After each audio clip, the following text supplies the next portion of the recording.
the Super Speedway. Welcome to episode 314 of the Super Speedway podcast, recorded Tuesday, April 2nd, 2024. I'm your host, Eric Young, and I am joined, as always, by my co-host, James Cush. James, how's it going this week? Eric, it's a shame that we didn't record on the first. Yeah, right? So we could just lie all night?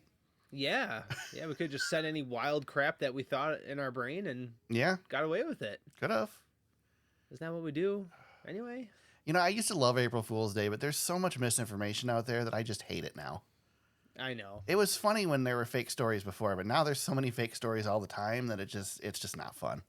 Well, that and the fact that people don't know how to do a joke where they have to make everything sound so realistic that... Well, that's the thing. Is like when you and I did April Fool's jokes back in the day. See, I was never a fan of doing it in the newspaper either when we worked at the newspaper together. But my goal was always to put something ridiculous in there so you felt like an idiot if you believed it. You know, right? Anybody in their right mind should be able to figure it out that it's an April Fool's joke. But yes, or you know, the other way to do it is to do like iRacing did back when they announced dirt. You know, make it a real announcement on April 1st. Yep. But that's another way to do it. Yep. You know, these super realistic stories or screenshots of J-Ski, you know, that... Oh, I know.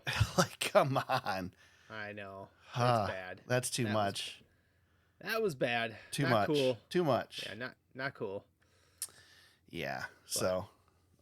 and then you got me out there making tweets based on... Well, I was wondering if you're going to own up to it on the show, or if I was going to have to call you out. No, I mean, I said what I said. I stand by what I said, whether it was a joke or not. Right. I stand by it. So Freddie Kraft got James this week.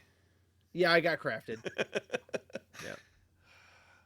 Definitely got Freddie crafted. It's funny because when I was listening to the podcast, I'm like, oh, interesting. I'm interested, and then it was your tweet that I started to reply to it, and I'm like, wait a minute, it's April 1st. This has got to be an April Fool's joke. I know. So I got it before I posted, and I you idiot, James. I called it in my post. Yep. What a fool. Well, Brett, the other thing that clued me in is Brett tried to do it earlier in the show, too, because he announced that he was back full-time as a spotter. Oh. And then it said April Fool's. So, what the hell? Yeah, well, they were all talking over each other, so I don't think anybody heard it, but... Yeah. We don't do that here. No April Fool's jokes tonight, guys. Everything we report, well, none of it's true, but it's... Well, we're going to talk over each other. Yeah. These are our opinions tonight and based on actual news that we've seen so far, so... Yep. Although there's not a whole lot of news stuff. There's some new stuff. Not a whole lot, though. But a few things. We get to talk about Richmond, at least. Yeah, we do. Which, I mean, what would you say about 398 laps we could have done without it? Man. Well, the rain tire thing was fun. Yeah, okay. Right? Okay, so let's add 30 to it. Okay, so 32 laps we enjoyed. Yep. Out of 407. Yes. No, you know, I thought it was kind of a compelling race, James. I don't think it was a great race, but I thought it was compelling. We need more fall off is all we need. And, you know, if Goodyear can make a rain tire that does what we need it to do, then they can make a dry tire that can do it too, right? I mean, we know they did it. They did it at Bristol by accident, but yeah. I mean, they got to be able to fix this. Yeah, tires. It's all about the tires. Yeah. I mean, it's that green flag dropped in the wet, and they're running 3 wide. They're running up by the wall. Yeah, you have a good tire, man. Makes a difference. It and really does. Then we put the slicks back on them and a single file at the bottom. Whatever. At least the track was wet. That was interesting. Yeah. Honestly, you know, you know how much I hate Was It a Good Race? Yeah. But I mean, just as a race itself, I thought it was kind of compelling. There was some comers and goers, but man, it really was, you know, it was Larson, it was Truex, and that was it. Part of the problem is it was a typical Martin Truex race too. So not only did you have the fact that it's Richmond, but you had Martin Truex leading 228 laps and basically running away with this thing. I mean, it was over. Yeah, it was just those two guys. I mean, they led all the laps. Yeah. 228 for Truex and 144 for Larson. Yep. So, if we don't get that late caution, I mean, Truex runs away with it. But I mean, we've seen this, Aric. This isn't a new car problem. No. With Richmond. I mean, we watched Denny Hamlin, gosh, 15 years ago lead how many laps here? Almost all of them, and lost. Right. So I was thinking about Richmond. It, James. Like, when I go to my local short track to go watch, template late models or super late models, like, there's no guarantee that it's not just going to be a single file show and one driver's not going to run away with it. But I don't ever leave going, wow, that race sucked. Like, I still enjoy the race. Yeah, it was a good race. I mean, we watch 50 lap features and 100 lap features that go caution free all the time on local tracks, and we don't care. So I don't know. We just have our expectations set so damn high. Well, and if you're watching enough racing, you can look for things to be entertained by. Yeah. Versus what you. Well, as long as Fox isn't broadcasting the race, because when they are, you can't see anything. That's a whole nother. We'll probably talk about that a little bit. That was so bad. Can we stop praising Artie Kempner and just say he sucks at what he's doing right now? I mean, I get that he's respected and he's got a lot of experience, but stop going for awards and just show the damn race. We want to see the race. We don't care about the pretty shots. Why do we have to? Yeah, I know. Why do we have to be so zoomed in on the race cars? Back it up. I shouldn't be able to see the driver's pupils. I know. We don't need that. I want to see the restart. I mean, that was the story of the race, is the restart. Right. I mean, that really stole the show. Completely and we didn't even get to see it. Completely missed it. Not only did we miss it, but the guys in the booth missed it. Jamie Little missed it. Like, nobody knew it happened because nobody could see it. Yeah, because they're looking at the monitors, and then you've got your play-by-play guys sound really stupid because they're trying to dissect it, and then they both are at the same time going, "Oh, I guess he did roll the start." And for anybody who's criticizing Jamie Little for her interview, because I know she got a lot of criticism for her interview with Hamlin and not asking the questions. So let me clue you in. So I've been on pit road with these guys, and all of the pit reporters have a monitor with them. And the monitor it's basically like a 21-inch monitor on a pole, and the entire screen is filled with the running order, statistics, all that stuff. And in one corner of the screen, probably maybe 3 to 4 inches across, is the live feed of the race. That's all they can see. So not only do they not see anything other than what you're seeing on TV as far as the broadcast, but they also see it much smaller than what you're seeing it. So you can't blame Jamie Little. She didn't know what happened because she didn't see it. Well, I mean, it's an easy target for... Yeah. She's been an easy target all season with the Truck Series stuff too. So it's, par for the course for what she's been getting all year. So, well, let's get into it, James. Denny Hamlin gets the win on this thing. Green, white checker finish at the end. 407 laps in this race. Martin Truex Jr. is running away with it. And Bubba Wallace gets a little excited, spins Kyle Larson out. Kyle Larson does Kyle Larson things and is the only person in the history of the world that can possibly get spun out out of fourth place, fall to sixth place, and end up finishing in third because he came back out fourth off of a pit stop. I know, on a green, white checkered. Come on, man. I know. Just incredible. But ran through a puddle. Yeah. But the real story is that we get to the restart. Denny Hamlin clearly goes below. I mean, there's no debate, right? He clearly went before he got to the zone. Yeah, he took off before the line. Yep. Goes before he gets to the zone. NASCAR doesn't call it. Denny Hamlin wins the race. Martin Truex Jr. is so mad that he tries to wreck half the field on the way back to pit road. He's wrecking Larson for a whole lap and a half. Then they cross the checkered flag. They're wrecking each other. Then he gets done with that and decides he's going to go tag his teammate.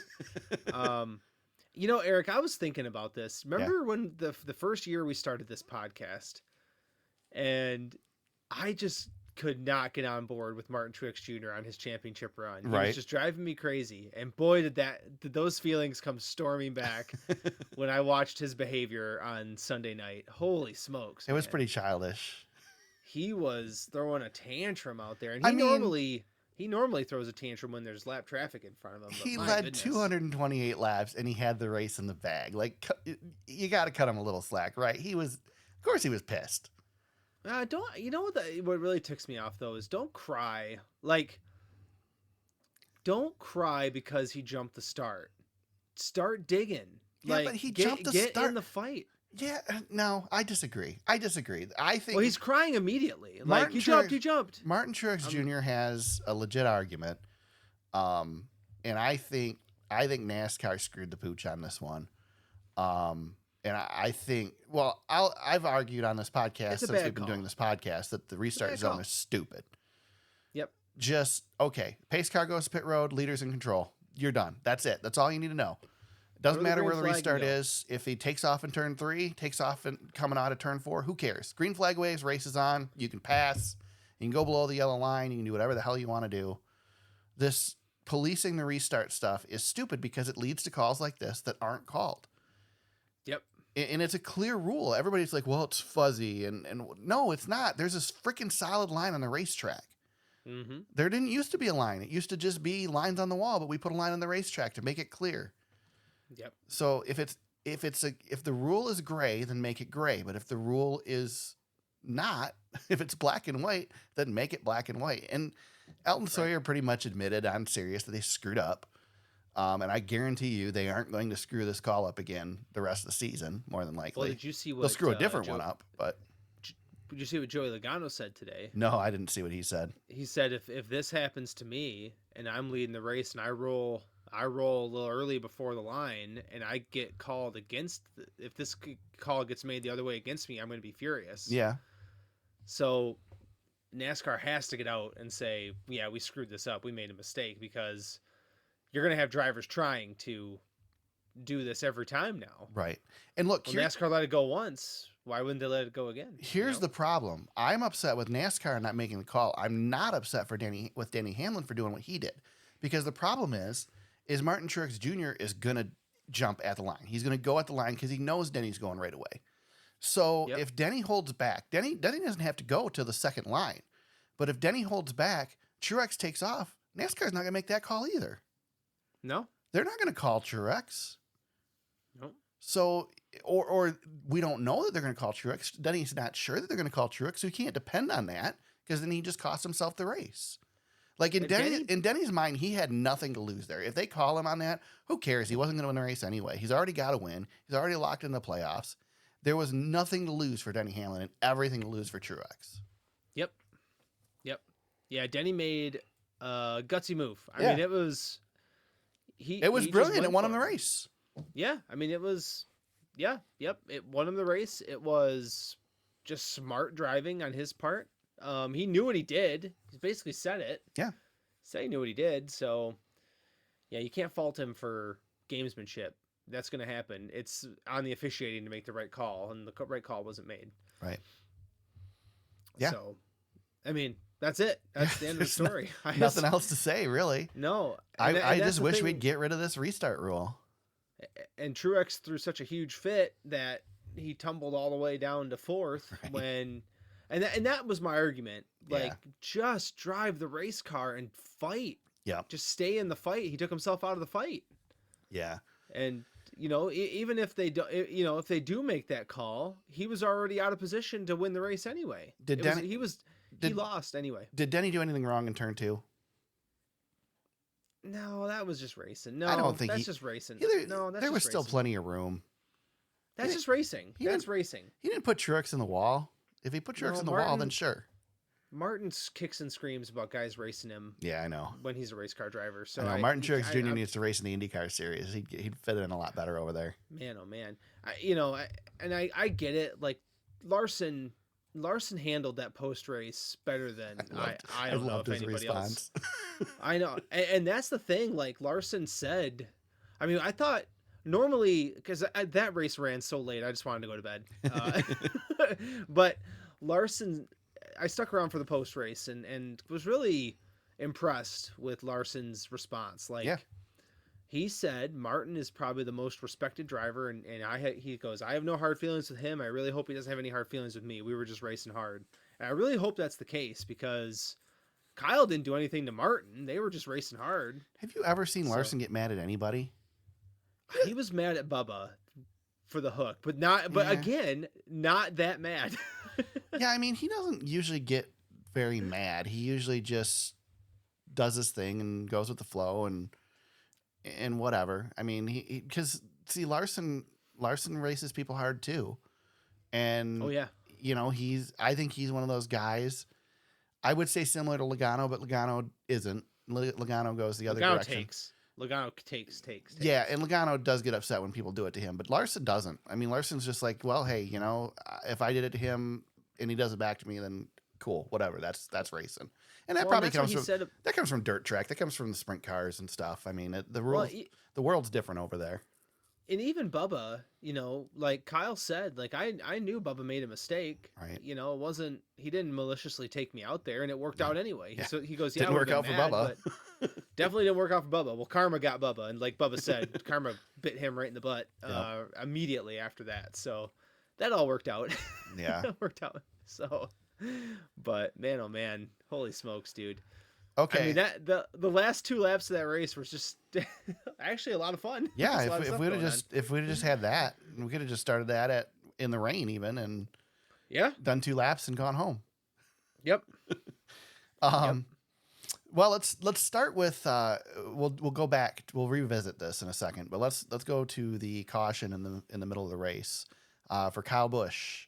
Slides up the track, gets into the wall. NASCAR immediately throws a caution. Remind you that just a few weeks ago, we had 2 cars wreck on the backstretch at Atlanta Motor Speedway on the apron, and one slide into the racing groove, and NASCAR did not throw the caution because they were worried about messing up strategy. And Kyle Busch's caution brings out the yellow or spin or whatever you want to call it, brings out the yellow and the fun flag. Screws up strategy. So, I mean, probably an agreement, bad call on this one for NASCAR. Yeah, well, and this is what infuriates people. It's the inconsistency. Right. And that was just an inconsistent call, man. It's not that they wave the yellow, it's that they don't always wave the yellow in this situation. Exactly. I mean, I know, they threw the flag because they wanted to bunch the field back up. Yeah. I'm not. Can we just have a rule like, okay, guys, we're going to Richmond. We're going to throw the yellow for everything. If somebody sneezes on the track, we're going to throw the yellow. But maybe that's the way you do it. You police it like you police it differently at every racetrack. Maybe I don't know. Or we could just let them race. our buddy Derek Winter said this on Twitter, and we've talked about this a million is it a caution flag or an entertainment flag? Yep. And I'm like, yeah, I mean, there's sometimes it is the entertainment flag. It's like SRX had the fun flag every once in a while. NASCAR throws a fun flag, so. Yeah, I mean, I don't really have an issue with the fun flag as long as we are honest about what it is. I mean, right. But we sit there and preach integrity and then don't show it in those situations. But right, I know. So we get the caution for Kyle Busch's spin. We get the caution. There's certainly some argument that the caution for Larson spinning at the end wasn't a caution. What do you think of that one? Did NASCAR make the right call? Yeah, I mean, he kept going. Yeah. I was more perplexed by how come he didn't go to the back of the field. That's but true. I guess he got it going. Yeah, usually where you rejoin is where you get to. Yeah, he got it up and going. I mean, the field was so spread out, so that's probably why that call was made that way. So yeah, they were really spread out at that point. But yeah, I mean, honestly, NASCAR could have gone either way. They could have not thrown the caution for that one. I'm okay with them throwing that caution. Obviously, it led to an exciting finish that we wouldn't have had otherwise. But certainly an argument from Truex in that they shouldn't have thrown the caution there. Yep. Yeah, I think it was. I mean, it was the right call. Yeah. Okay. Unfortunately for Truex Jr. fans, right? They don't want to hear that, but. Right. Well, and you have to be quick too with that type of caution because you are coming to the white flag, and you really want to make your decision fast because you don't want the leader to get to the line before you throw the yellow, and then end the race prematurely. So, right. But I mean, I guess when humans make the calls, we're going to have inconsistency, right? Human error. Yep. So, I don't want to see technology making any of these calls. I'll tell you that. Me neither. Especially on the restart zone. I know it'll probably simplify things a little bit, but we don't want to. I don't think we want to go down that road. You mean you don't want technology overruling balls and strikes? Yes, that's exactly right. I'm not ready for that yet in my life. Yeah. We talked about it a little bit already. We hit on it. NASCAR starts the race in the wet.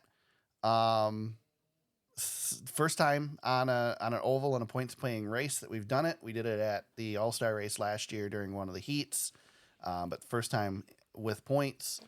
We've done it on the road course before, but what do you think? Grade? Give a grade on wet weather racing on I loved the it, oval. man. Yeah, That's an A. Yeah, I agree. There were some issues with the implementation.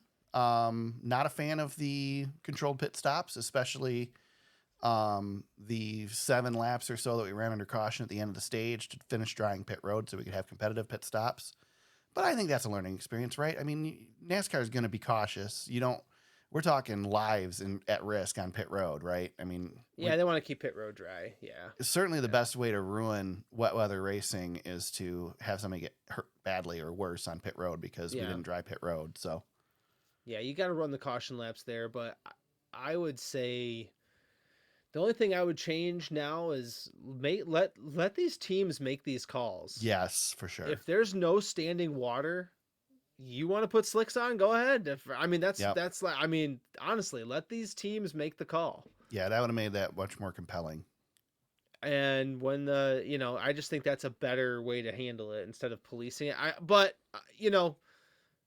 we are making a ton of progress from where we were a few years ago, right? With racing in the rain. Well, and it was mentioned on DBC too, that not only that, James, but when we switched to the dry tires to the slicks, the track was still wet, and we would have never started a race 3 years ago on a track that was wet still. I mean, we dry everything. We dry the freaking apron.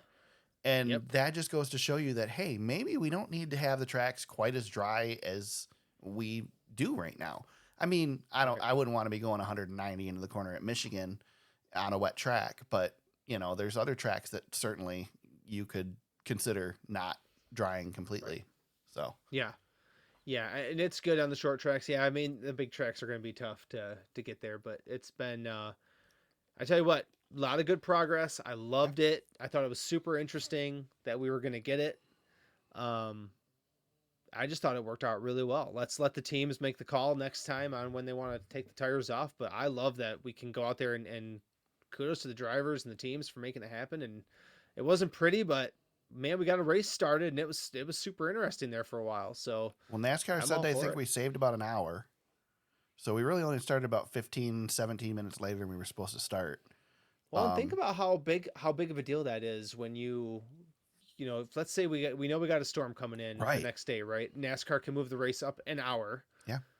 Well, not only that, James, but if there's a system, I mean, there was a while that it looked like it was going to start raining yet in the race. And if moving the race up an hour by starting on the wet gets a race to halfway that wouldn't otherwise, I mean, looking at Atlanta last year, again, I know we're not going to run wet weather tires on Atlanta, but just as an example, if we started Atlanta an hour earlier than what we started, I mean, we could have finished the race. So yeah, exactly. And that was the point I was going for was, you've got this hour-long window. That's 2 hours, right? Yep. That's more than enough to get us to halfway on most short tracks. Yep. Pretty much all short tracks, to be honest. I mean, we can get there in 2 hours to halfway. So, I love it. No more standing water, and we're good to go, man. Let's race these things. I love it. It's gonna save us a lot of headaches. Obviously we can't do anything about Daytona and up here in Michigan. When we get rain, it's gonna be a problem still. But what else, cool, James? man. Yeah. They didn't have freaking mud flaps on the cars, so let's get them off the other cars. Get them off the other series, too. Those things are so dumb. All they do is catch on fire during the burnout. Just get rid of them. So dumb. Yeah, they're dumb. They don't do anything. We're not racing with spray anymore anyway. Get them out of here. So we ran our, I think, third race on Easter Sunday. Is that correct? We did two Bristol dirts. And, 2 dirts and a Richmond. There were thoughts that maybe moving it over to Richmond and off the dirt track would improve things. We don't really have a very accurate comparison because last year's race was on Fox Sports 1 here. But 3.310 million viewers. I don't pay much attention to the ratings, But I already know your thoughts on racing on Easter Sunday. So I hate it so much. I liked it. I love the fact that, okay, my Easter was done. I sat down in front of the TV and watched a race. These races are too long to start at 7 o'clock on a Sunday. Oh my God, you big baby. They are. They are too long baby. to start. Eric, you can't. You start at 7 o'clock on a Sunday. It's not. That's not good. You're so old. Do the race if you want, but shorten the distance. You're what, 10 years younger than me? You're so old, James. Dude, I'm telling you, it's not cool. Eric, that women's college basketball last night. Iowa, LSU. Mm-hmm. Iowa, LSU, right? Mm-hmm. 12.3 million people Mm-hmm. watched that game. That game started at 7:15. You know what time that game was over? Before 9:15. Yeah. The game was over. So let's shorten the race. I watched the whole thing. Let's run no complaints. Let's run a 300 lapper on Easter Sunday. That's fine. Shorten the distance. Don't push me into 11 o'clock at night on Easter Sunday. I've been arguing all along to shorten these races. I understand that, but we don't have that structure in place. We have idiotic 4-hour races on Easter Sunday. I don't want to race in the middle of the day on Easter, but I think Easter evening is fine. That's fine. Keep it short. I think we don't need to run 400 miles at Richmond. We know this. I think this is the last one, though, James. I don't think we're doing this again. People don't want it. People don't want racing on Easter. Sorry. There seems to be a pretty large push in the industry to not do this again. Thank God. I hate it. If the attendance was terrible, and if the ratings were good and the attendance was terrible, it'd be one thing. But the ratings weren't good either. I said today, you really want ratings on Easter Sunday, then let's run Talladega under the lights. That's Easter Sunday the only night. other choice. Yes, that's the only other choice. That's what you need, though, is you need a show like that but that actually is going to catch people's attention. Maybe you could do Atlanta. But you can't. You could do Atlanta. You can't do that. You cannot do that on a place that actually gets the gate. Yeah, that's true. You can't. That's true. You can't take away the gate from a place that gets the gate. And if you hold it on Easter, you're losing your gate. Yeah, you're not wrong. So you got to hold it somewhere where you don't care about attendance as much. Why is that? People go to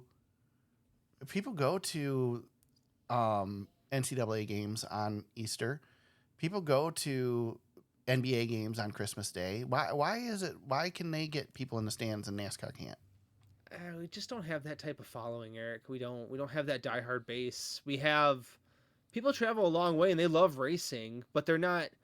When you're talking college sports, there is a vast loyalty to those programs. Well, is it because NASCAR is kind of an all-day thing too? Like usually you go to the race and you spend the day. You don't just spend a couple hours. It's a whole thing. Yep. If long day, long travel. If you're going to a basketball game, I guess game's at 7 o'clock. You're getting there at 6. Yes, exactly. Yeah, I mean, I'm sure you've covered Spirit hockey at on certain days, and it's not probably something similar. Well, you can't even get in the building until an hour before the event. So exactly. Yeah. Okay. I just want to have the conversation. Yeah, I love the idea of Talladega on a holiday for the TV. Well, I love the idea of Talladega at night. That's the only thing that can make Talladega better. I love the idea of Talladega anytime. Let's put anytime you want to put Talladega. Put lights around that place, man. Just give me a Talladega. I'm in. Yeah, I'm down. Yep. One race, you think we're done with 2 races at Richmond?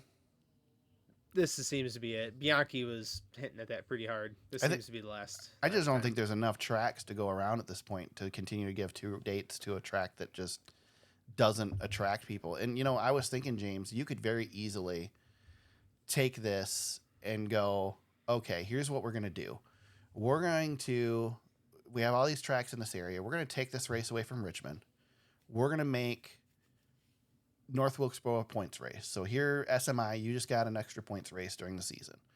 As a result of that, part of the deal, we're going to take the All-Star race from you. We're going to move the All-Star race to our newly acquired Bowman Gray Stadium. Now, NASCAR owns the All-Star race. We have the same number of races in the same general area, but different tracks. We add a track to this because you've got a track sitting there that I heard some people say that they think they're going to do an All-Star race there. They're going to run the lower series there. I've heard other people say that no, they're not going to run any of the major series there. But you got to think there's a strategy play there for NASCAR. So it's a leverage. Yeah. If you're going to add that track somewhere, you've got to have a place to add it, and you've got so many tracks in that area. Right. I mean, that was the problem. I mean, you've got Rockingham sitting there too that wants a date.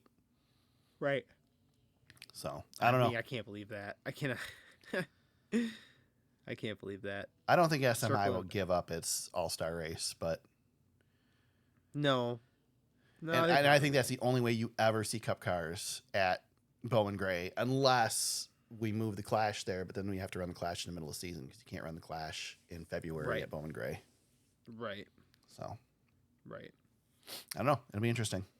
So. Yep. I agree. Anything else really jump out at you on this one? We haven't talked about any specific drivers really, but I mean, really, it was Truex and Larson. Obviously Hamlin gets the win. Joey Logano finally bounces back with a good finish, a second place finish in this one. And they were good all day. It's about time. Yeah. He needed it. Can I shout out Todd Gilliland really quick? Every week, why is he in the top 10, top 5 in the first stage? Like he did it again. Yeah. He did it again on Sunday. He was up there again. I'm like, Todd freaking Gilliland. Showing me something, man. I was impressed. He didn't get the finish again. That he finished where he usually finishes, but he's always getting stage points. I'd like to see him in a good car and see what he could do. There's something going on there. Like I keep noticing him. He's got some skills. I know that he struggled in the truck series in the KBM truck, but he was pretty young too. I think he's grown. Really like to see him get a chance in something good. I'd like to see him finish a race strong, but I have an idea. Okay. I think the Harrison Burton experiment's done. Oh yeah. No way he's back in that car next year, right?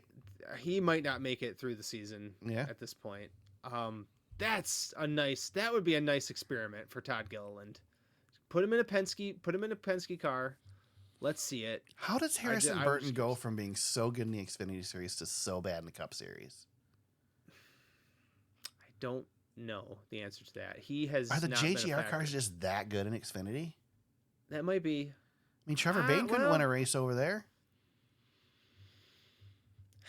Yeah, I mean, Aric Almirola stepped in and tried to win on Saturday too. At one of, if not his best track, second best track of the series. I think we got to remember how it ended for Harrison in Xfinity 2. It didn't end very well. Yeah.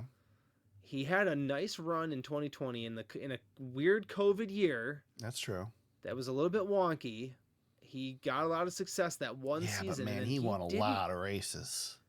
Yeah, but he didn't do anything after that. Yeah. And then he went to Cup, I think, a little too soon. Definitely. And he needs to go back, I think. He might need, honest to God, and I hated the John Hunter thing. Yeah. He might need the John Hunter rehab program. Yeah. I don't know. I mean, he hasn't been a factor at all since he's been in that car. No, he hasn't. And it sucks because the most news he's gotten is when he wrecks. Yeah. The only time he's on TV. Well, which he does that a lot. He had a good week personally. He's getting married. That's fantastic. Yeah, that's good for him. I have no doubt he can drive. I don't listen, man. Harrison Burton doesn't suck. Right. But something's not right there. So Ty Dillon beat him. Got to move on, or they gotta do something. Ty Dillon beat him in a college car, so. Oh man, the only cars that were worse than him were those weird. That Spire just didn't show up. No, they were terrible. No, yeah, Hocevar finished 27th. LaJoie finished last. Harrison's results this year. I was gonna look at him really quick because it's not pretty. He's going back. He's going the wrong way. Yeah. 39th, 11th, 30th, 27th, 32, 30th, 34.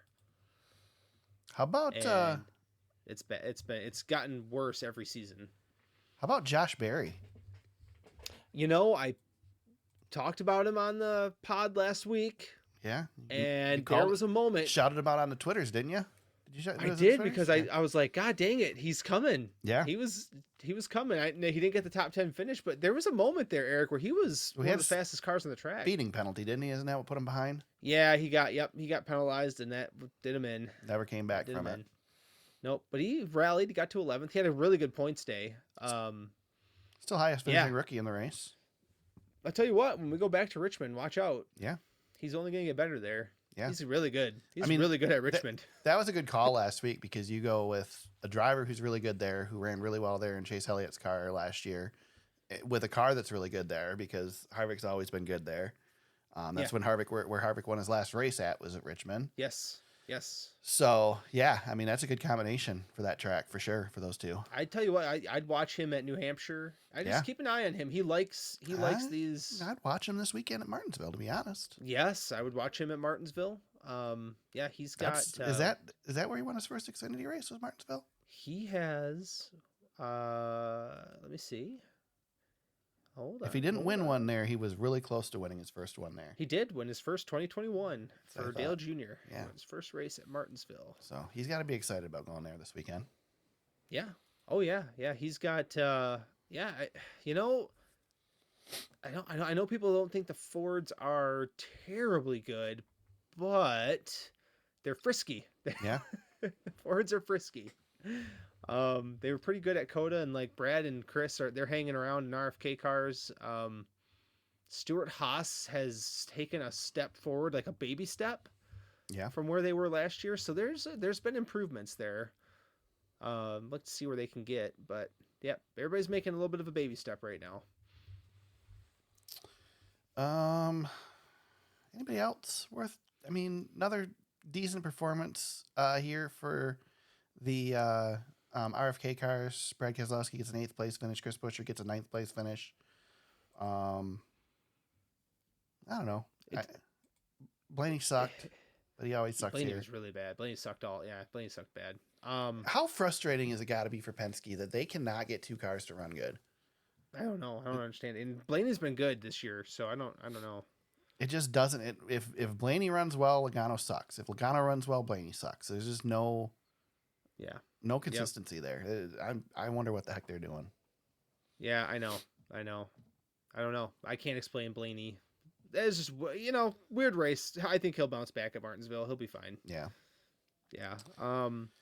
Gregson again. I know he had a couple of rough weeks in a row, but he is fairly close to having 4 top 10s on the season. Yeah. Doesn't show up in the stat sheet that way when you get a couple of 12th place finishes, but gosh, dude. He's been solid. He's been hanging in there. Yeah, he's been impressive. He's been hanging there. We talk about him too much probably, but he's been hanging in there. Ty Gibbs I thought would be better. He was never a factor. I was expecting Ty Gibbs to be better. I mean, Noah beat Ty this weekend. Yeah. So, yeah, I mean, those are probably that's for the most part. That's probably the rundown, I would say. All right. 53rd NASCAR Cup Series victory for Denny Hamlin and 657 Cup Series races. 2nd victory of the year.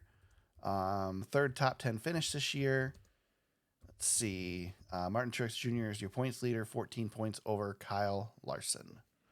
Eric, do you want me to do the NASCAR all-time wins list? Hey, I'm always down with it. You must have that bookmarked. I don't, but I know where I can go really quickly to get it. With his 53rd win, Denny Hamlin moves 1 win behind Hall of Famer Lee Petty. Oh, nice. And he is 2 wins behind Hall of Famer Rusty Wallace. Wow.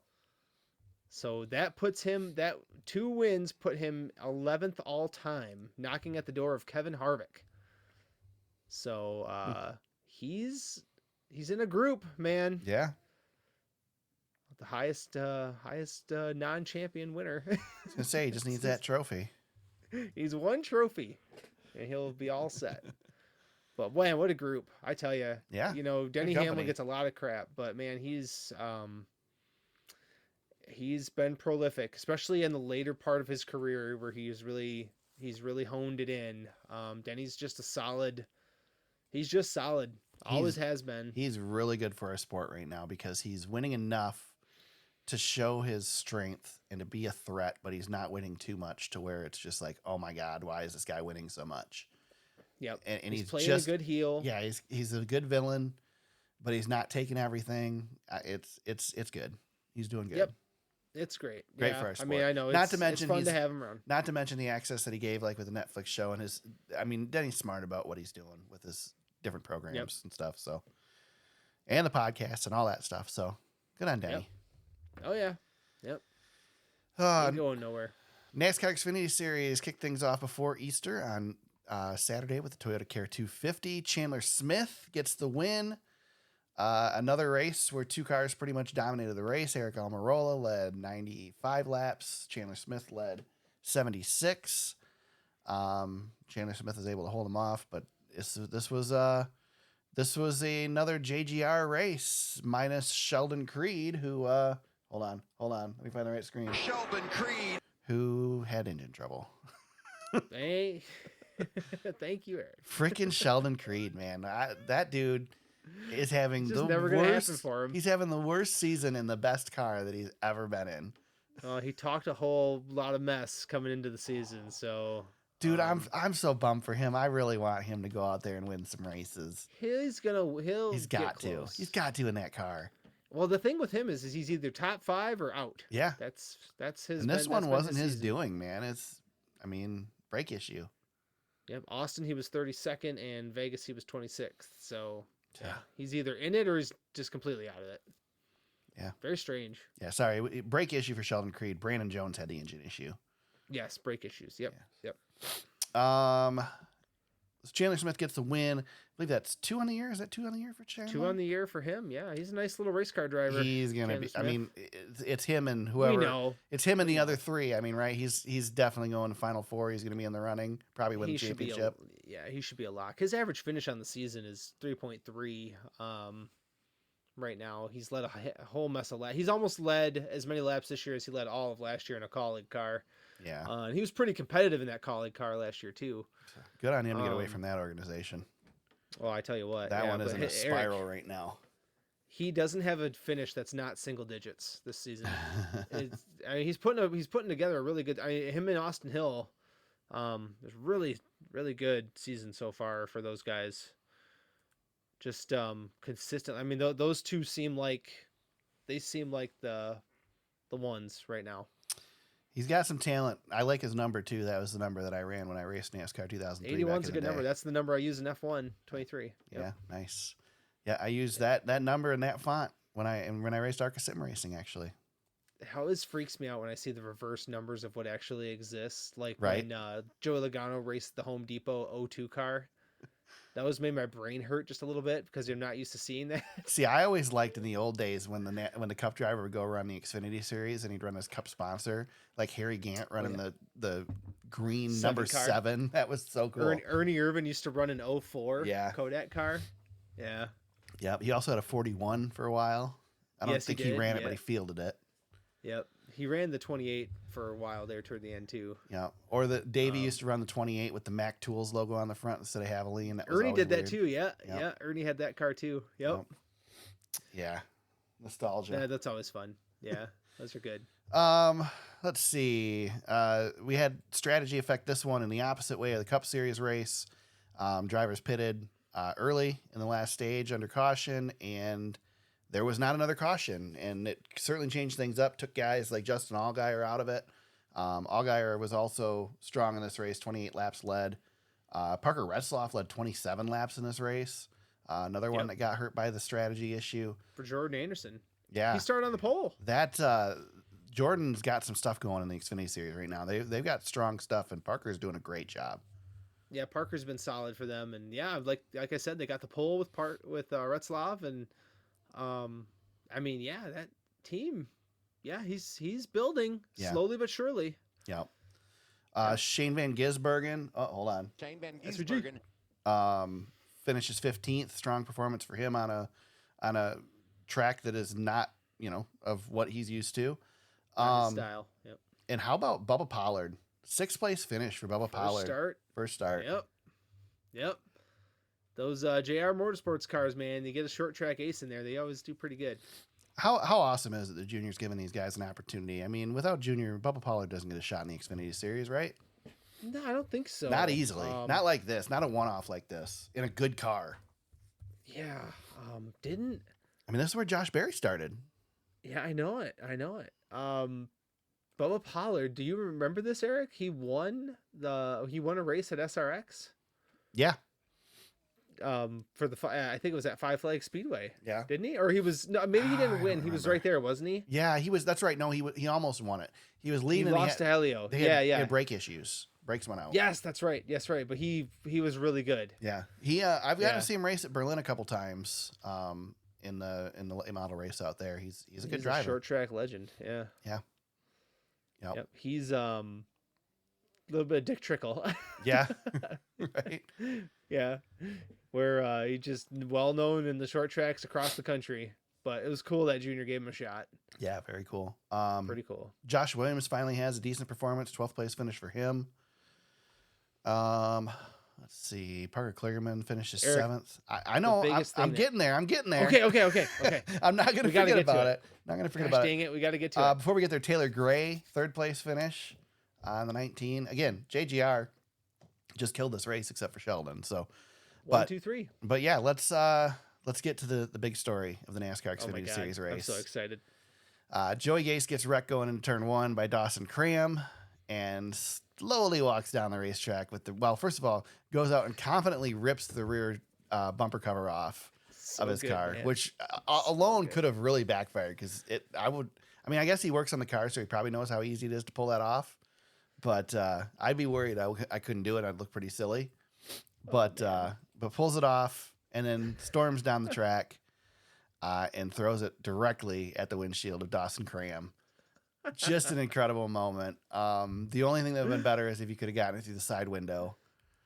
But oh man, this was epic. This is right up there with, the Michael Waltrip helmet throw at Robbie Gordon at New Hampshire, the Tony Stewart helmet throw to Kenseth at Bristol, Ward Burton throwing his booties at Dale Jr.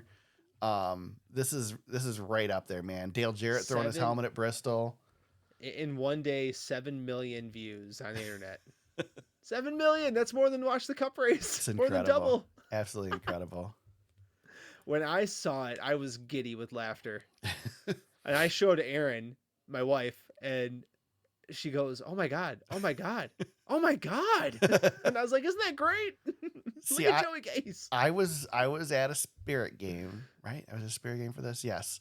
And so I was trying to avoid social media, and I stumbled across the clip of the throw, and all I could see was that it was a blue deck lid. And so I didn't know who it was as I was watching the race. I just knew it was coming. I just hope you laughed. Oh, yeah. I was a little disappointed that it wasn't a front runner. I was watching, like, Josh Williams had a blue deck lid in this race. I'm like, oh, man, if it's Josh Williams, how great would it be if it's Josh Williams? But still, it was a pretty epic moment. Definitely enjoyed it. Unfortunately, as is often the case with Fox, it happened during commercial. Oh yeah, but at least it happened side by side, so you get to see it live. Well, and I tweeted out when I saw it, I said, whatever the fine is for him is going to be totally worth it because he's going to get the residuals of that one for a little bit. For me, Joey Gase is now going to always be the guy who threw his yeah across the track. So good. Well, and now commercial's going to live forever. Did you see Dawson Cram's got a T-shirt too? He does. Yes. Yep. It's good for everybody, right? Yeah. There's a little WWE in all of us. I'm looking at trying to see, is the penalty report out? I haven't seen any penalties for him yet. I don't know where to find it on NASCAR's website here. But man, oh man, Joey Gase. I mean, a career, and if you don't know who Joey Gase is, he's just what would you call him, Eric? He's a back marker driver his entire career. He shows up, right? Yeah. Every once in a while he gets a top 10 and he's not you couldn't call him a field filler because they actually like race. And like you said, they have decent performances. So he ran in almost an entire Cup season for Rick Ware. That was the weird COVID season again, but right. But yeah, he was out there for them pretty much a whole season. But other than that, his Cup resume, almost 100 starts. So he had been around for a little bit, but he's driven for teams like you wouldn't remember, BK Racing, Starcom.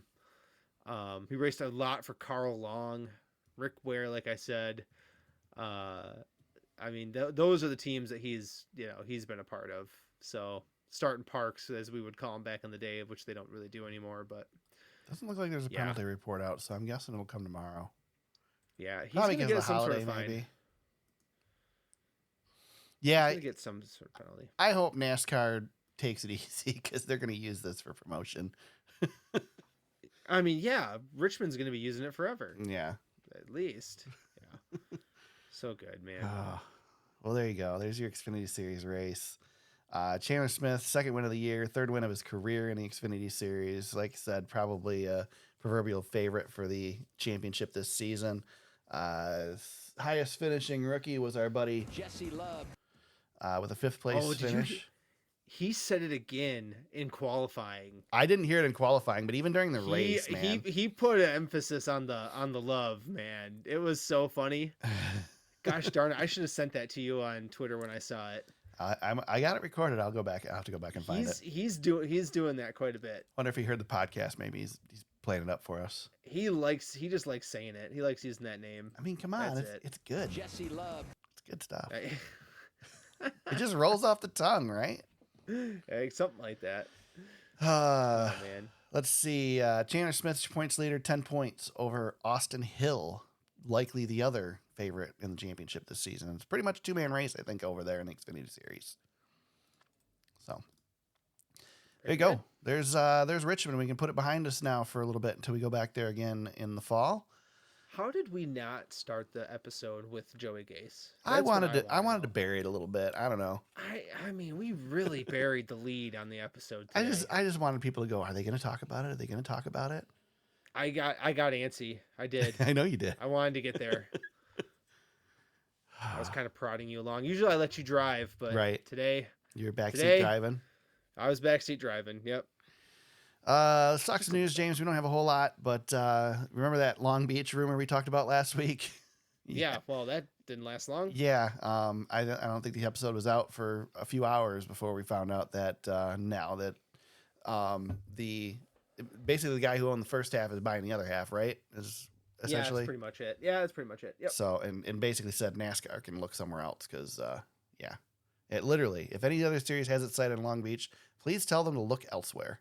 This is an IndyCar event and will be into the future. So good. We don't want to be in Long Beach. Screw those guys. All right. Well, we don't watch you anyway. No. Let's start the Irwindale rumors back up. Let's do that. There you go. Yeah. NASCAR says they're going to be in Southern California somewhere, and they're not going back to the Coliseum, it looks like. So where are they going to be, James? Where are they going to be? There you go. Irwindale's the only spot right now, right? There's not another track out there. That's it. Unless they put it on the streets. Dodger Stadium back in play, maybe? I don't know. Oh, God. Are the Dodgers trying to get a new stadium? Maybe they could just rip the backstretch out, or rip the outfield wall out and just make it a trial coming. They got more money than God out there, right? I don't well, I mean, they're basically trying to be the Yankees this year, right? Buying everybody. More than that, they're doing more. I mean, they're going beyond. They basically just bought everybody that's good in the league, right? This year, pretty much. I mean, they paid Shohei Ohtani $1.5 billion, pretty much, to come out there. So not to mention the betting. Anyway, that's a whole. We're not a baseball pod, right? I saw something. All Pete Rose needed was an interpreter back in the day. Yeah. It's good stuff. Anyway, Adam Stern. I could use one for the podcast. Yeah, right. No kidding. Adam Stern is reporting that SHR may be looking to liquidate this year, James, or going into next year. I had a feeling that was coming. We've kind of been talking about it. Well, we talked about it last year. There were rumors real heavy at the end of last season. It seems like a foregone conclusion at this point. What do you think? 2 charters, 1 charter? All of them? I mean, think they're going to go away? What would you do? I don't know, man. Would you go to 2? Would you go to 2 and be happy with it? That team started as a 2-car team. I think they're still competitive, and I think if they get rid of some of the overhead, they might be good. Can you become RFK with 2 cars? I think honestly, I think it's been proven that when you're struggling like they are, that cutting a couple teams off will improve you. I think RFK is an example. I think JTG is somewhat an example, although they're not doing anything this year, but they still have Ricky Stenhouse driving for them, so that might be part of it. You know, I don't know. I mean, they cut back to one team and they won the Daytona 500. So I don't know. It's crazy to think, but I felt like Stewart-Haas grew too big to begin with. I mean, they basically created a team for Danica Patrick and they created a team for Kurt Busch. I mean, Tony didn't even want Kurt Busch. Like, that was Gene Haas's deal to get Kurt Busch. I mean, he pretty much negotiated that on his own. Right. And Tony's liquidating everything that's not drag racing anyway. So would it surprise you if he gets rid of part of his team? No, I could see them becoming a 2-car team. I think it's more likely they'll go to 3. Think so? You think they'll only get rid of one charter? I mean, that's a lot of money. It is a lot of money. Yeah. But imagine how much money it is for 2 charters. Right. I know. Well, it's double, right? I think a lot of this is going to depend on that agreement, because can you sell a charter right now when you don't know if NASCAR is going to add charters, if they're going to do away? I mean, you can't sell a charter right now, right? We don't even know if charters are going to exist. And you got to be careful too, because you can't go out there and say we got 2 charters available, because then Trackhouse and 2311 are like, yeah, we want one each, right? They're not going to. If you tell them that there's one, then you got a bidding war. That's true. I think they might slow play it just a little bit. Selling one might be better than selling 2. Might be more profitable. In the short term, yeah. In the short term. I mean, you could argue that you could probably make as much off of 1 by selling 1 as you could off of 2. You do 1 at a time, right? You go down to 3 and then go down to 2, and then you're where you want to be. But I don't know. I mean, another question for you: who's the guy who's got to go? Well, I mean, I know who it is. We've got 2 on the chopping block, right? I mean, you're not getting rid of Josh Berry. He's not going anywhere. I mean, Gregson's only got a 1-year deal, so Gregson could go. And Chase Briscoe's on a contract year. He has no deal in place. Right. And I mean, Ryan Preece is the fill-in right now.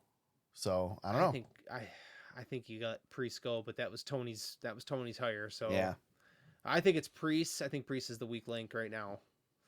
He just hasn't performed. He hasn't had any performance. Yeah. Unfortunately. I would say that Preece, if I'm thinking as Tony Stewart, I don't think you can get rid of Noah because he's doing well. You know, he's the best running car in the group. Josh Berry is your future, so you can't get rid of him. Future-ish. He's an old man. Yeah, but I mean, he's more of the future than Briscoe, right? I mean, Briscoe. I think Briscoe's more future than Berry. You don't think Briscoe's at this point plateaued? Like, are we really expecting more out of Briscoe? Are you expecting James? Are you expecting Briscoe in a Stewart-Haas car in the next 3 years to become a championship contender? I would not cut the cable on Chase Briscoe too soon. No way Chase Briscoe becomes a championship contender at Stewart-Haas. I'm actually not willing to go there. Nope, not going to happen. Chase is a great driver. He's a good driver. He's not good enough to make it there, and not in that team. Even I don't think Chase Briscoe could go over to Hendrick and make the Final Four. I don't think so yet, but I don't think... Yeah, I mean, how long is he going to get? Aric, I think we forget how... He was in the Final 8 less than 2 years ago with a really, like, making somewhat of a run at it. He wasn't that far away. Well, that's what I mean. If that team can build back up... Right, well, that team was good and he couldn't make the Final Four. I think that's the guy you build around, though. He's the only guy on that roster with a win. Yeah. How long ago? 2 years ago now. It's a while. And he was really good in the Xfinity Series. So was Gregson. It's not what you did for me before. It's what you're doing for me now. I understand. Chase Briscoe. I would not give up on Chase Briscoe yet. You rank Chase Briscoe above Josh Berry. I do. Chase Briscoe has a higher ceiling than Josh Berry. I would probably rank Chase at this point above Noah Gragson, but I don't think I would rank him above Josh Berry. Chase Briscoe is not yet 30. I think Josh Berry's outperforming Chase now. And he's going to get better. I don't know. How old is Josh Berry? Hold on, I'm looking at it right now. Give me just a minute. Where is that? Where's that guy? I like these debates, especially when you're wrong. I know. Well, Chase Briscoe's 18th in points right now. What's Josh Berry doing? Hold on. Josh Berry. Berry with a B. It's Berry, by the way, not BA. And then I clicked on someone called Mike Berry. So that's great. We're doing really good podcasting right now. No kidding. This is like coming to a screeching halt. Racing Reference is flaking out at me. All right, here we go. Well, you know what happened is you get these pop-ups. Yeah, that too. That too. Josh Berry is going into his age 34 season. And how old is Briscoe? Briscoe is outperforming Josh Berry this season, by the way. Really? Yes. Briscoe has 2 top 10s. He's ranked 18th. Yeah, Josh Berry has yet to have a top 10. He's ranked 23rd. All right. Maybe I'll give you this one. Yes. I'll give you this one. You just said I was going to be wrong. Yeah. You're wrong enough. I'll let you be right once. No, that's true. I mean, I have my moments. I think there's a ton of potential there sitting in that 10 car too. We just don't know what. We don't know whether it's going to materialize. But there's and the only reason he's worse in points than Berry is because he had a huge penalty. Right. So I mean, there's massive potential there, but he could also be Harrison Burton. I think he's better than Harrison Burton, but yeah, he's. If I were doing a draft of like all the drivers, I don't know. There's an off-season podcast for us. It is an off-season podcast. I don't know if I'd get to 15 and not have Noah Gragson on my. He'd be out. He'd be off the board at 15 for me, somewhere around there. You would take Chase Briscoe before him, though. Yeah, I would. Yeah, I would. Okay. I still would. They're very close. They're very close in my opinion. Okay. They're very close. Noah is not as young as you think he is either, even though he's still a baby. He's 26, but yeah. I don't know. Noah's better than people give him credit for. I think the same of Chase Briscoe. People forget how good he really was. I don't forget. I've seen stuff from Chase Briscoe that I have not seen from some of these other guys yet. Chase, I don't know. I don't know, man. I don't know. We'll see. I guess we'll find out, right? I think he's had an opportunity to prove himself, but then again, I mean, this cars suck. So did we sat there and held out for William Byron. So yeah, darn right we did. Well, that's paying off. Boy, our stock, our William Byron stock, really paying off right now. Yeah, but you put Briscoe in William Byron's car, he's not doing anything what William Byron's doing. I don't think so yet. No, William Byron struggled for a long time. All right, let's bust out the rest of this news. Denny Hamlin says he wants to drive for 2311 one day, but only if it is competitive. He wants it to be equal to what he's driving in the 11 car, also arguing that it could possibly be. At this point, it sounds like in this you can take the snippet there and go with it, but what I heard was he wants to finish his full-time career with JGR and maybe run a part-time schedule with 2311, which makes sense. This isn't a surprise, right? I mean, kind of knew when Denny was starting this team that eventually he'll drive for it.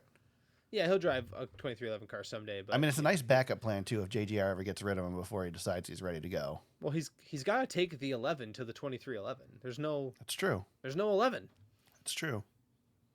So he's got to bring the 11 over eventually. Yeah, that's a good point. You think JGR will let him take it? They might. You know what They've got an 18. They got an 18 they need to use yet. So. You know what bothers me with Denny Hamlin? He got that freaking buzz cut during the media tour, and now all of his promo stuff is him in that buzz cut, and he doesn't have a buzz cut anymore. Yeah, and doesn't even look like a normal haircut for him. It just looks silly. You can tell how old all of those interviews and everything are because he's got a buzz cut. Yep. Even his crappy Fox cartoon has a buzz cut. Can't believe they brought those back again this year. Frickin' Fox, come on. They're like a bad child. They are. You know, I gave him credit a couple weeks ago, James, and I'm done. I can't do it anymore. I will say though, again, Harvick great in the booth. terrific. Harvick's great. Yeah. Harvick is the booth is the shining star that is Fox.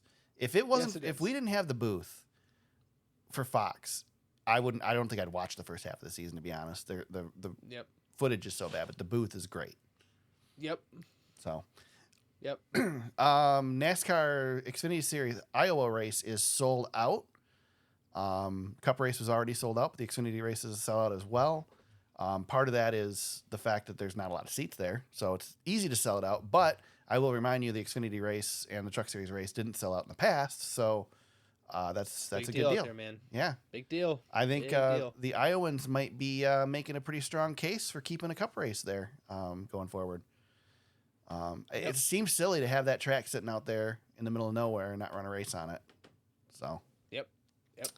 And can we get Caitlin Clark out there? I think that was your tweet. Yeah, last night? that would be that'd be cool. I mean, it was Brett Griffin's tweet. I just retweeted it. So. Oh, okay, there you go. But give Brett Griffin credit for something. He doesn't get a lot because he doesn't deserve it, but he deserves it in this one. Yeah, she'd be a good grand marshal. That'd be pretty cool. About perfect for it. If anybody's thinking, that'd be a good way to go. But yeah, I mean, I hope it's a good race. I mean, I hope it's not. The track is a lot like Richmond, so we'll see. But yeah, I mean, again, first of all, Midwest needs a race. We've lost a lot of races in the Midwest over the last, since COVID.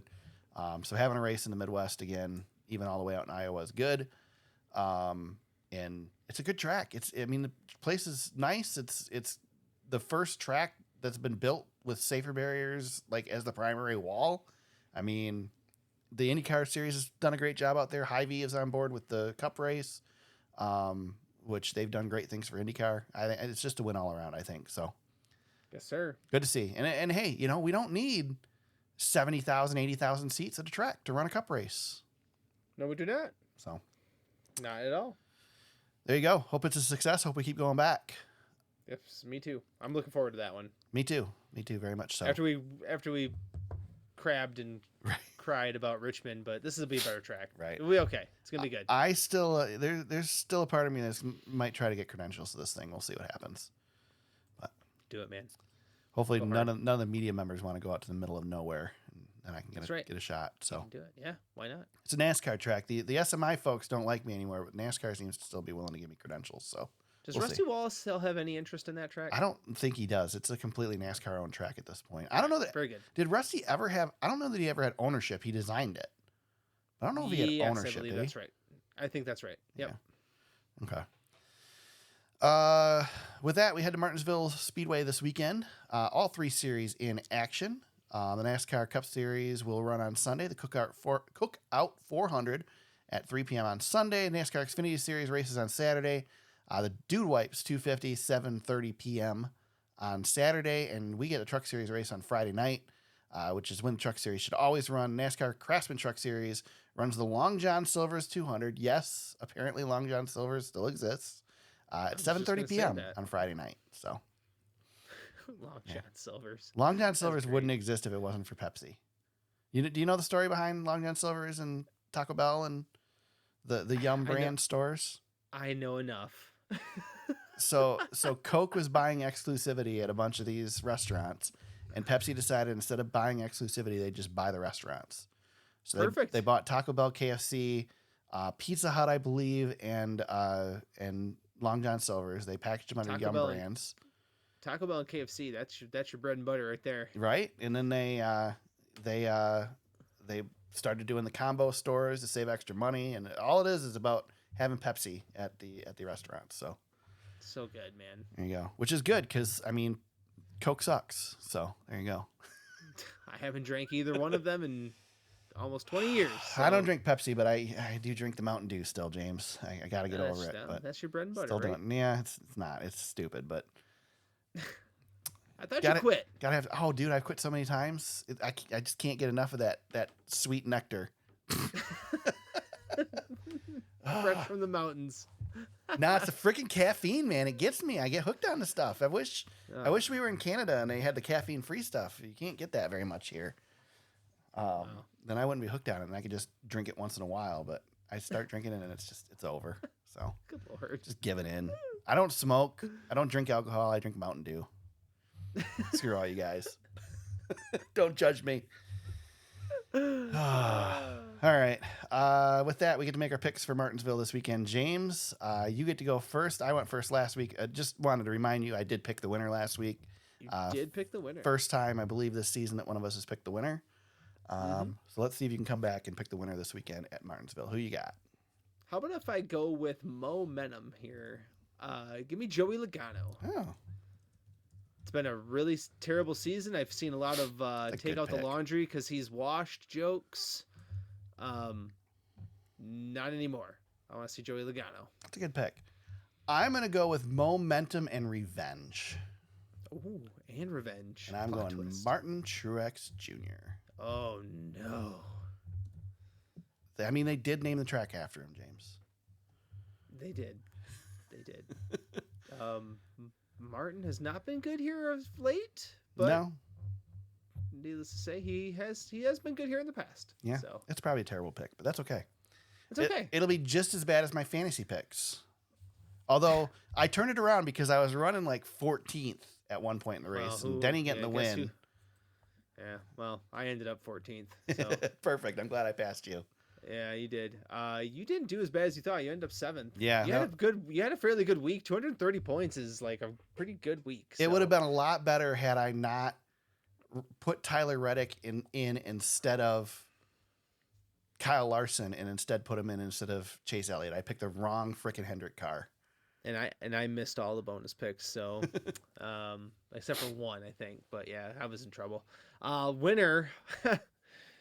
Oh, this guy. I can't. Watermelon James. Oh, Watermelon James won this week? Yeah. Hendrick Flair was second. Team James, Justin third. What if he's not trolling you? What if he's trolling me? What if you know who it is now? No, I don't know who it is, but there's no way. What if it's just a guy named James who likes watermelons? I doubt it. He's all under your skin, and it might not even be somebody trolling you. Well, when you have all of the extra starts for not starting part of the season, you're going to win a couple. Oh my gosh. Now, dude, you're not out of starts yet. Dude, come on. When I saw... Hold on. Who am I on this podcast with? Is it James or is it Martin Truex Jr.? Martin Truex Jr. No, but you know my superstition, right? I don't check the live leaderboard. Yeah, I think that's a mistake, by the way, but... Well, no, I check my roster's point total, but I don't check the live leaderboard.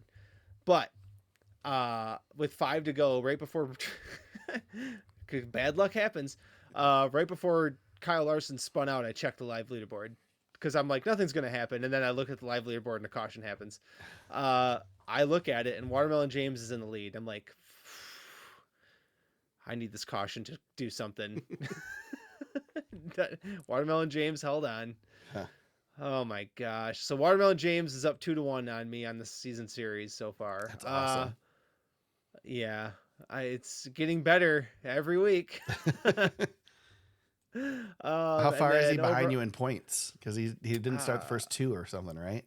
He didn't start the first few. He's at 634. I'm at 1294. So he's got a long ways to go. I will laugh when he passes you in points. He's coming for Brokeback Mountaineers though. With a name like that, I mean, we got a good name. So overall standings, Team Justin takes the lead. Cole Custer last stand. Fast to the Grass is third. Aric, you are right behind me. 11 points behind me in 9th. So, yep, I am 100 points out of first. So that seems to be the mark of demarcation. So you're right there. Yeah. Freaking Watermelon James. That's unbelievable. That's funny. Unfreaking believable, dude. It's a story that's just going to give us free content all the way through the season, I think. That's funny. That freaking guy. Or girl. Guy or girl. Yeah, it could be a girl. We don't know. I think it'd be hilarious. Could be a girl who likes watermelons. It'd be funny if it's your wife. That would be so funny. She wouldn't dare. It'd be hilarious. She would not dare. I don't know. I bet she would. She doesn't know enough about what's going on. Oh, ooh, wow. Fighting words. Well, I'll get you out of trouble. James, you got any checkered flags this week? Yeah, the account that makes me laugh on Twitter, Dale Earnhardt. He's he has good like meme content. His video today that I retweeted was if Martin Truex Jr. What was it? He basically Martin Truex Jr. is the Michael Jordan of complaining about racing, and that made me laugh. And then he's got another one, like he does these things where these women will, you know how women do the TikTok type videos for attention, right? You mean like our friend Natalie Decker? Yeah, Paige Sporanic is the other one. Okay. Well, what happens is these women, they start running towards the camera. They're doing whatever they're doing, and then he jumps in front of them and says, "This is a vintage Dale Earnhardt telephone." Those always the one he did today was a Kyle Petty Hot Wheels case, which is really funny. So anyway, good account. Dale Earnhardt spells like it sounds. Pretty funny. I'll give that my checkered flag for the week. I got 3. Oh my God. Yeah, but I got to remember what the one was because now I forgot what it was. First of all, our friend of the show, Brandon Crowd, Lap Traffic Podcast, has a great guest this week. He got Natalie Napples from social media fame. I don't know if you know who Natalie is. You're not a TikToker, so you might not be aware of her. But I know that name. She was at Bristol Motor Speedway recently for the Cup Series race. It was her first NASCAR race, and she's hanging out with Dustin Nunley, who is another TikToker who is... I know Nunley. Very much in the NASCAR stuff, and his TikToks are terrific. I absolutely love him. He's one of my favorites. But anyway... I see him on the Instagram, like a proper adult. Well, yeah, you see it like 3 days, 4 days after he posts his TikTok. But see, I still see it before you, so that's okay. No, not so much. I mean, you did see... I give you credit. You saw the big scoring pylon before me. Yes, I did. But anyway, regardless. So yeah, Brandon got Natalie Napples on the show this week. So go check that out. Listen to it. I haven't listened to it yet, but I'm excited to. That will probably be my car ride on Thursday into the office. Listen to that. I have this isn't so much a shout out or a checkered flag, but a tip for people that I learned recently. If you are a YouTube TV subscriber and watching live sports on YouTube TV, there is a setting you can go to. If you go to the menu down on the bottom of the screen when you're watching a show, you go into your options. And I don't remember specifically where it is, but if you search for it, you search on Google, you can find it. There's an option for broadcast delay. And what that does is if you have a strong connection, you can click that and it gets rid of some of the broadcast delay that is built in to help with buffering. So your stream doesn't freeze up. So you actually gain. So when I go to MIS, I always have YouTube TV going on my computer so I can watch the replays. And it's about 2 laps behind the live action on the track. If you do this setting, I believe it gets you about a lap. It cuts that delay in about half. So if you're watching, listening to scanner audio and stuff on your phone or whatever during the race, it'll reduce that delay between the two. So it's pretty handy. Now, again, you have to have a good internet connection because it'll buffer if you don't. And it's only available on streaming devices. So if you're using your computer or your phone, that option isn't there. But if you have like an Apple TV or whatever, I don't know what the hell the other streaming devices are, but Roku, that sort of thing, that option should be there. So you can check that out. And that helps you out. That'll, like I said, reduce a little bit of that delay, get you a little bit closer to live, make it easier when you're following along on Twitter, that sort of thing. So just discovered that a couple weeks ago, and it works pretty well for me. So, and I don't remember what the third one was, so never mind. All right. I'll remember when we're done. Black flags, James. Any black flags this week? Oh, I had a few. I'm just going to give mine to Fox for missing that restart, even though we've talked about it a million times. I'm just going to jump on the bandwagon with you too. There's nothing worse than that. That's probably worse than the call. Yeah, it is. I tweeted that today. The worst. Oh man. Yeah. There you go. The worst thing is the fact that they didn't show it. Instead, we watched every single car in the field drive by the camera, super zoomed in, and then regained the race halfway down the front stretch going into turn 1. We missed the only thing, James, the only thing that mattered in this entire race. We missed it. Yes. Not only did we miss it, but it took us about 15 minutes to see it. Well, everybody missed it. Yeah. Including our announcers. Yeah. So, not good. Not a good look. Yeah, just ridiculous. Well, there you go. That's the end of our show today, James. Where can people find you on social media if they want to hit you up during the week? At James Cush on Twitter. You can find me at TSuperSpeedway on Twitter. I've been trying to be a little bit more active on there. I have 2 Twitter accounts, my personal one and my NASCAR one, and pretty much been just using the NASCAR one lately when I go on there because there's no other reason to be on Twitter than to talk about NASCAR. So you'll see some stuff from me throughout the week, and I'll respond to stuff if you message me. So, that was the other thing that I wanted to shout out. Just kind of cool that recently I've been posting some stuff on there and actually getting some feedback from some of our listeners. There's a few like regulars that actually reply to my stuff and like it and retweet it. So it's just cool to see the interaction. So you guys keep that up. It's pretty neat. It's cool to see we have followers finally. There's not a ton of you, but tell your friends and have them join on. You can find us on Facebook at facebook.com/thesuperspeedway. Our website is thesuperspeedway.com. You can find the podcast there. I'm trying to think of some other content and stuff I can throw up there. I'm thinking about trying to write some stuff like Jeff Gluck does his 5 points or questions or whatever, top 5, or I don't know what the hell it's called, but something like that, just like an opinion thing or something. I don't know. So maybe there'll be some more stuff on there, but right now you can find the podcast there. You can find the podcast on Apple Podcasts, Spotify, and Anchor. Subscribe wherever you're listening now for new episodes each week. And if you go to anchor.fm/thesuperspeedway, you can leave us an audio message and we might just play it on the show. James, we head to Martinsville Speedway this weekend. NASCAR Xfinity Series, Cup Series, and Craftsman Truck Series all in action. Friday, Saturday, and Sunday. Night races on Friday and Saturday. In the Cup Series, Sunday afternoon for the Cookout 400. We'll be back here next week to break it all down and do this thing that we do every week. Until then, everybody. Heck yeah, man. Let's go racing.